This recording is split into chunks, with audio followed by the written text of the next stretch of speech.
Did you know there are 5 simple exercises that can help you stay strong, mobile, and even feel 20 years younger? Too many of us accept that getting weaker and losing balance is just part of aging. But here's the truth. Science shows that with the right approach, you can slow down and even reverse much of this decline. The secret lies in fighting sarcopenia, the age-related muscle loss that begins around our 30s and speeds up after 50. In 2019, sarcopenia was officially recognized as a medical condition because of its major role in frailty, falls, and loss of independence. The great news is that research, including a 2024 breakthrough study, proves this condition is not only preventable, but can be reversed in as little as 12 weeks with targeted strength training. In this video, I'll show you the top 5 science-backed exercises that focus on the key muscle groups you need to stay strong, balanced, and independent. Before we dive in, hit that subscribe button and turn on the notification bell so you never miss a health tip made just for you. If you find these exercises helpful, type 1 in the comments. If you have questions or suggestions, type 0 and share your thoughts. Your feedback helps us create better content for our growing community. Exercise number 1, squat. When it comes to staying strong and independent as we get older, the squat is one of the most powerful and practical exercises you can do. Why? Because it targets the largest, most functional muscles in your lower body, your glutes, quads, and hamstrings. These are the muscles you rely on every single day to walk, climb stairs, get out of a chair, or pick something up from the floor. But here's something a lot of people don't realize. Squats also engage your core and back muscles, helping you maintain better posture and stability when lifting, bending, or carrying groceries. Research in journals like the Journal of Strength and Conditioning Research and the Journal of Geriatric Physical Therapy has shown that regular lower body strength training, with squats as the foundation, can significantly improve functional movement in older adults. Studies confirm that squats help increase leg strength, boost balance, and even reduce the risk of falls. In fact, older adults who perform sit-to-stand or squat variations 2 to 3 times per week often see improvements in walking speed, stair climbing, and overall independence in daily activities. How to do it? Stand with your feet about shoulder-width apart and your toes slightly pointed outward. Take a deep breath in as you push your hips back and bend your knees as if you're lowering into a chair. Keep your chest lifted and your back straight. Pause for 1 second at the bottom. Exhale as you squeeze your glutes and quads to stand back up. Start with 2 sets of 10 reps, resting 60 to 90 seconds between sets. For those just starting out, a slow sit to stand from a sturdy chair is a perfect entry point. As you get stronger, you can hold a 10 to 15 pounds dumbbell in front of your chest or slow your tempo. 3 seconds down, 1 second hold, 3 seconds up for added challenge. Exercise number 2, modified crunch. When it comes to building core strength after 50, the traditional crunch is not always the best choice. Why? Standard crunches can put unnecessary strain on the neck and lower back, especially if you pull your head forward or round your spine too aggressively. For older adults, this can lead to discomfort, soreness, or even injury. That's why the modified crunch is a safer, more effective alternative. It targets the core muscles, including the deep abdominals and stabilizers, without overloading the spine. Why the modified crunch works? Your core is more than just the six-pack muscles. It includes the transverse abdominis, obliques, lower back muscles, and pelvic stabilizers, all essential for balance, posture, and reducing back pain. Research in Spine Journal has shown that strengthening these deep core muscles helps improve spinal stability and can prevent common age-related issues like lower back pain. A strong, stable core also makes everyday tasks easier, from standing up straight to reaching for items on a high shelf. How to do it? Lie on your back with your knees bent and feet flat on the floor or bed. Place your hands on your thighs or lightly behind your head for support, but don't pull your neck. Take a deep breath, tighten your abdominal muscles, and flatten your lower back gently into the floor. As you exhale, lift your head and shoulder blades just a few inches off the ground. Focus on curling your rib cage toward your pelvis using your abs, not your neck or shoulders. Pause briefly, then slowly lower yourself as you inhale. Start with 2 sets of 10 to 12 repetitions, resting 45 to 60 seconds between sets. If you have neck pain, keep your gaze slightly upward and use your hands for light support.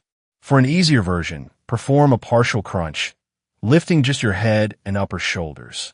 To make it more challenging, hold a light weight or press your hands against your thighs as you curl up. A stronger core means better stability when walking, lifting, or bending. It reduces the risk of back injuries and helps maintain good posture, something we often take for granted until it's gone.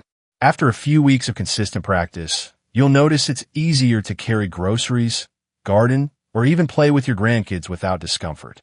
Exercise number 3, reverse lunge. The reverse lunge is one of the most joint-friendly exercises for building lower body strength and improving balance, especially as we age. Unlike forward lunges, which can place more stress on the knees, the reverse lunge encourages a smoother and more controlled motion. This movement strengthens the quads, glutes, and hamstrings while engaging the hips and core, the very muscles we rely on for climbing stairs, getting up from the floor, or maintaining stability on uneven ground. Why it matters for knees and hips. Research published in the Journal of Orthopedic and Sports Physical Therapy has shown that strengthening the muscles around the knees and hips reduces joint strain and improves mobility, particularly for older adults with mild arthritis. The reverse lunge is effective because it allows for a more upright posture and better weight distribution, which protects the knees while still delivering a powerful lower body workout. How to do it? Stand tall with your feet hip-width apart. Step one leg backward, landing on the ball of your foot. Bend both knees simultaneously until your front knee forms about a 90-degree angle. Keep your chest lifted and your back straight. Push through the heel of your front foot to return to the starting position. Perform 10 repetitions on each leg for 2 sets, resting 60 seconds between sets. Tips for beginners. Hold onto a chair, wall, or countertop for balance if needed. If full lunges feel too challenging, start with mini reverse lunges, lowering your body just 20 to 30%. Avoid letting your front knee collapse inward. Keep it aligned with your toes. Add a pair of 5 to 10 pounds dumbbells for extra resistance. Use a slow tempo, 3 seconds down, 3 seconds up, to build strength and control. Try alternating reverse lunges, stepping back with a different leg each time for a mild cardio boost. With consistent practice, reverse lunges help improve everyday activities, from carrying laundry upstairs to kneeling down in the garden. They enhance joint health by training your muscles to absorb impact, reducing pressure on your knees and hips. Over time, you'll notice better balance, stronger legs, and less fatigue when tackling daily tasks. Exercise number 4, modified push-up. Push-ups have long been considered one of the most effective bodyweight exercises for building strength. They work multiple muscle groups at once: chest, shoulders, triceps, and core, while also improving stability and coordination.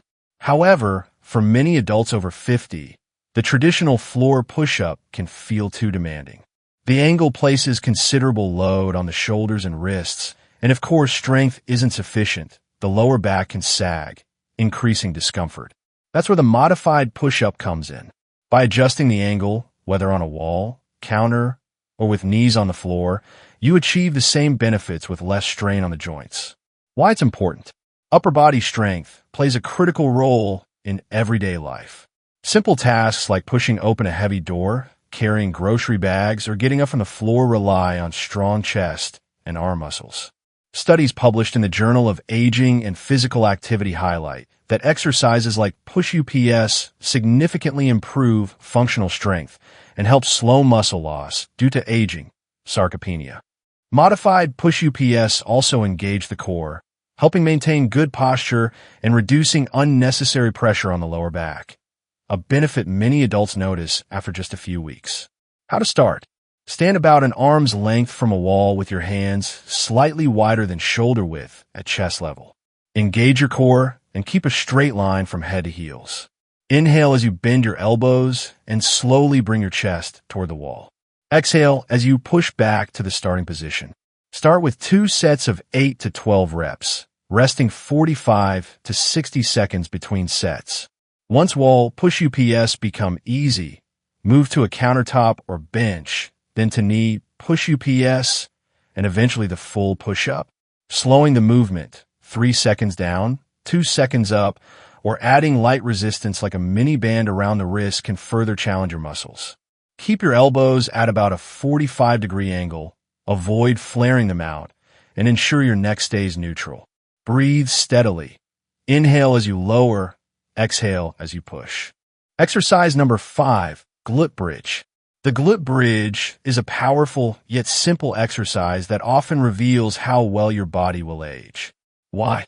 Because strong glutes and hips are directly linked to mobility, balance, and lower back health, all key factors in maintaining independence as we get older.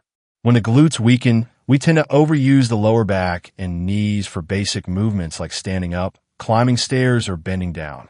Over time, this imbalance can lead to pain, stiffness, and even falls. Why it matters for longevity. Research in the Journal of Physical Therapy Science has shown that strengthening the glutes improves gait stability, reduces lower back strain, and helps prevent age-related functional decline. The glute bridge specifically targets the gluteus maximus, the largest muscle in your body, while also activating the hamstrings, lower back, and deep core muscles. A strong posterior chain is often considered a marker of long-term mobility and resilience. How to perform the basic glute bridge. Lie on your back with knees bent and feet flat on the floor, hip-width apart. Place your arms at your sides with palms facing down for stability. Inhale and gently tighten your core by drawing your belly button toward your spine. Exhale as you press through your heels, lifting your hips off the floor until your body forms a straight line from shoulders to knees. Squeeze your glutes at the top for 1 to 2 seconds before slowly lowering your hips back down. Start with 2 sets of 10 to 12 reps, resting 45 to 60 seconds between sets. If lifting your hips fully feels challenging, start with a partial bridge, lifting just a few inches off the ground while focusing on squeezing your glutes. Hold the bridge for 5 seconds at the top for added muscle engagement. Try a single leg glute bridge, keeping one leg straight while lifting. Add light weights, like a small sandbag, across your hips for extra resistance. A stronger backside means easier stair climbing, better posture, and less stress on your lower back. With consistent practice 2 to 3 times per week, you'll notice improved walking power and stability. Key signs that your body is moving and aging well. Weekly training schedule. Building a balanced weekly routine is the key to seeing results without overtraining, especially after 50. The goal is to mix strength, mobility, balance, and recovery so your body feels stronger each week. Here's a sample schedule that combines the 5 exercises with simple, real-world activities. Monday, focus on lower body and core strength with squats, modified crunches, and glute bridges. Perform 2 to 3 sets of 10 to 12 reps each, resting 60 to 90 seconds between sets. This session builds the foundation for climbing stairs, standing up easily, and maintaining good posture. Tuesday, take a 20 to 30-minute brisk walk, ideally at a pace where you can talk, but not sing, a light Zone 2 cardio pace. After walking, spend 5 minutes on balance drills, such as heel-to-toe walking or a single leg stand while holding the edge of the sink. These drills are excellent for fall prevention and ankle stability. Wednesday, target the lower body and upper body with reverse lunges, modified push UPS, and glute bridges. Perform 2 sets of 10 to 12 reps each. Thursday, active recovery with light yoga or stretching for 10 to 15 minutes. In the evening, practice the 4-7-8 breathing technique to improve relaxation and sleep quality. Friday, do a circuit workout. Squat, push-up, reverse lunge, glute bridge, crunch. Perform 3 rounds, taking minimal rest between exercises. This builds endurance while still being joint-friendly. Weekend, engage in enjoyable activities like gardening, pickleball, short golf games, or hiking. Add 30 to 45 minutes of low-intensity Zone 2 cardio, like walking or cycling, for heart health. Recovery tips. Aim for 7 to 8 hours of sleep per night. Ensure protein intake of 1.0 to 1.2 g/kg/day. Consult your doctor if you have kidney concerns and maintain proper hydration. Adequate vitamin D and calcium, as recommended by your physician, will also support bone health. As we age, it's crucial to know the difference between normal muscle soreness and warning signs that require professional attention. Sharp or stabbing pain, unusual joint swelling, numbness or tingling that radiates down the leg, sudden loss of sensation, severe dizziness, chest pain, or shortness of breath are all red flags. If you experience any of these, stop exercising immediately and contact your doctor or physical therapist. Mild muscle soreness or stiffness lasting 24 to 48 hours after a workout is normal and often a sign that your muscles are adapting. However, if pain lasts longer than 72 hours or gets worse, scale back your workouts by 20 to 30% the following week to allow recovery. If you have a history of hip or knee replacements, severe osteoporosis, uncontrolled heart conditions, or diabetes with complications, consult a doctor or physical therapist to customize a safe plan before starting these exercises.